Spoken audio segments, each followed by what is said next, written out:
أعوذ بالله من الشيطان الرجيم بسم الله الرحمن الرحيم আসসালামু আলাইকুম রহমতুল্লাহি ওয়া বারাকাতুহু। আমার নাম মোহাম্মদ আজমাইন ইসলাম। আমি একটি সূরা পরিবেশন করব।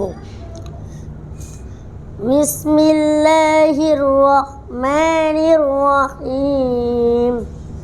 تبت يدا أبي لهب وتب ما أغنى عنه ماله وما كسب سيصلى نارا ذات لهب وامرأته حمالة الحطب في جيدها حبل من مسد.